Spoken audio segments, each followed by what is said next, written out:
Bonjour à tous, nous sommes à Saint-Pétersbourg, une ville si belle et harmonieuse. Donc Pierre le Grand a bâti cette ville comme une version russe d'une ville européenne, en baroque et rococo très à la mode à l'époque. Mais toute autre ville apparaît en 19e siècle, la ville de Dostoïevski.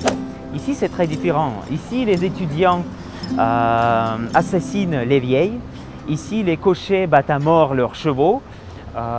Ici, on voit rôder les ivrognes et les prostituées saintes, donc comme quoi les personnages et Dostoïevski lui-même vivaient dans une ville parallèle.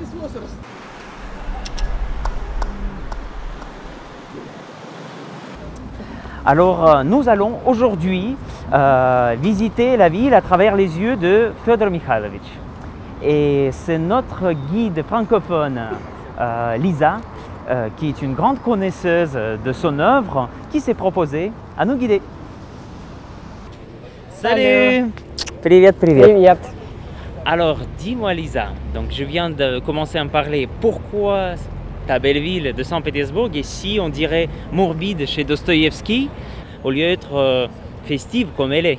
En fait, il faut distinguer le début littéraire de Dostoïevski, Les Nuits Blanches, c'est la ville romantique qu'il décrivait.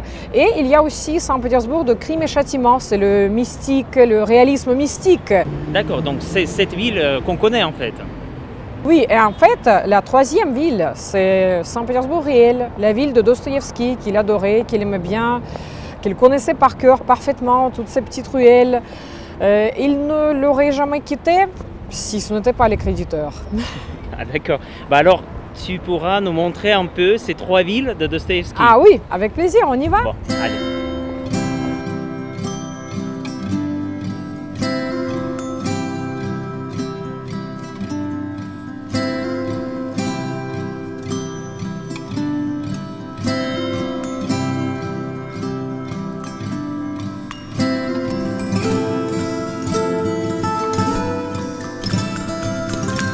Et voilà, on est sur la place Siennaya, l'ancien marché aux foin.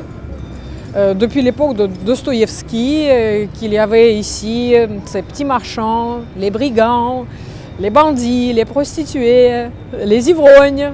Donc vraiment le monde de ses romans, quoi. Le monde de ces romans, oui. Je te rappelle, moi comme moscovite, lui c'est aussi un moscovite. Tout le monde pense que c'est un écrivain de Saint-Pétersbourg, or il s'est installé ici vers 16 ans. Oui, il est venu à la capitale et vu qu'il était très émotionnel, il était très sensible, sa vie n'était pas facile, la voie était tortueuse.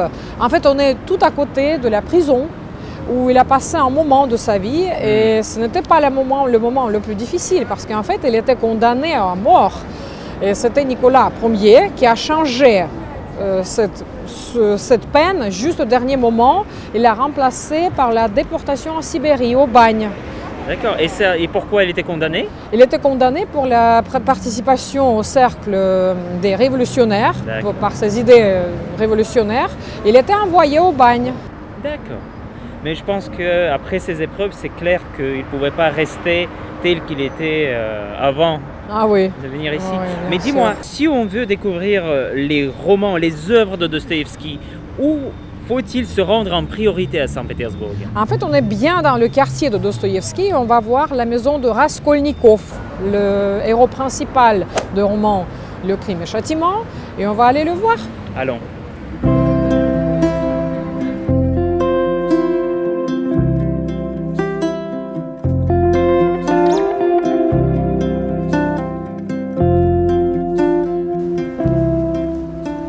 Et voilà, on est presque arrivé.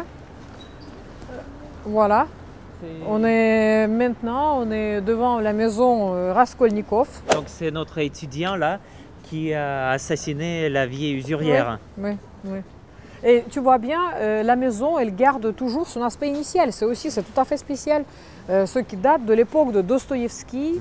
Elle a gardé même les 13 marches qui mènent dans la mansarde de Raskolnikov. Ils sont conservés. Et aussi la couleur, on a gardé la couleur authentique, cette couleur un peu jaunâtre. En fait, la couleur jaune dans le roman, on la voit souvent. Elle symbolise aussi les émotions de l'anxiété, cette sensibilité, ces troubles des héros de romans de Dostoïevski. Ouais, si je comprends bien, c'est pour lui Saint-Pétersbourg, c'est quasiment un laboratoire, oui, pour créer les images. C'est pas uniquement juste un lieu à décrire. Ah oui, oui. Et en fait aussi, ce qui est tout à fait spécial, qu'il a gardé des adresses, parce qu'en fait, il décrivait toujours les voies que les héros prenaient pour aller. Et donc, on peut trouver ces adresses maintenant. Et on a fait tout un itinéraire, toute une carte des maisons à visiter. Ouais, mais c'est ce qu'on fait en visite guidée, quoi, de monde et des romans de Dostoïevski.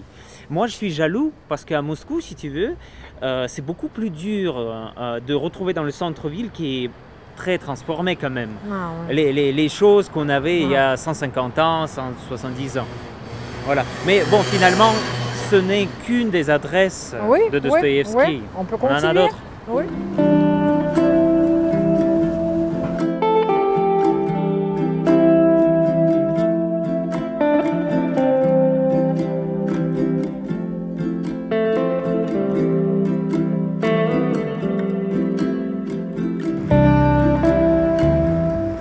Alors on est sur le pont Kokushkin, sur le canal Griboyedov.